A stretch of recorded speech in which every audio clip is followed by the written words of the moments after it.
Hi friends, ನಮಸ್ತೆ ಎಲ್ಲರಿಗೂ.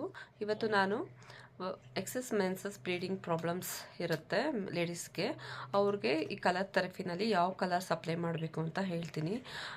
ನಮ್ಮ ಹೆಣ್ಮಕ್ಳಿಗೆ, ವರ್ಕಿಂಗ್ ವುಮೆನ್ಸ್ಗೆ ಮತ್ತು ಕಾಲೇಜು ಸ್ಕೂಲ್ಗೆಲ್ಲ ಹೋಗ್ತಾ ಇರ್ತಾರೆ, ಅವ್ರಿಗೆ first day second day normal ಇರ್ಬೋದು, ಮತ್ತು third day fourth day heavy flow ಇದ್ದಾಗ ನೀವು ಈ ಕಲರ್ಸ್ನ ಅಪ್ಲೈ ಮಾಡ್ಬೋದು. ಯೆಲ್ಲೋ ಕಲರ್ನ ರೈಟ್ ಹ್ಯಾಂಡು ಸೆಕೆಂಡ್ ಫಿಂಗರು, ಇದು ಥರ್ಡ್ ಲೈನ್ಗೆ ಕಿಡ್ನಿ ಜಾಯಿಂಟ್ ಬರುತ್ತೆ, ಇಲ್ಲಿ ನೀವು ಯೆಲ್ಲೋ ಕಲರ್ನ ಅಪ್ಲೈ ಮಾಡಿ. ಮತ್ತು ಲೆಫ್ಟ್ ಹ್ಯಾಂಡು ಮಿಡಲ್ ಫಿಂಗರು ಇಲ್ಲಿ ಸೆಕೆಂಡ್ ಲೈನ್ಗೆ ಯೆಲ್ಲೋ ಕಲರ್ ಅಪ್ಲೈ ಮಾಡಿ. ಇದು ರಿಪ್ರೊಡಕ್ಟಿವ್ ಆರ್ಗನ್ನ ಸೂಚಿಸುತ್ತೆ. ಇದು ಮತ್ತು ಥರ್ಡ್ ಲೈನ್ಗೆ ಪಿಂಕ್ ಕಲರ್ನ ಅಪ್ಲೈ ಮಾಡಿ. ಈ ಥರ ಅಪ್ಲೈ ಮಾಡೋದ್ರಿಂದ ನಿಮಗೆ ಈ ಎಕ್ಸಸ್ ಮೆನ್ಸಸ್ ಬ್ಲೀಡಿಂಗ್ ಪ್ರಾಬ್ಲಮಿಂದ ನೀವು ಹೊರಗೆ ಬರ್ಬೋದು. ಸೊ ಹೆವಿ ಫ್ಲೋ ಇದ್ದಾಗ ಮಾತ್ರ ಈ ಕಲರ್ಸ್ನ ಅಪ್ಲೈ ಮಾಡಿ.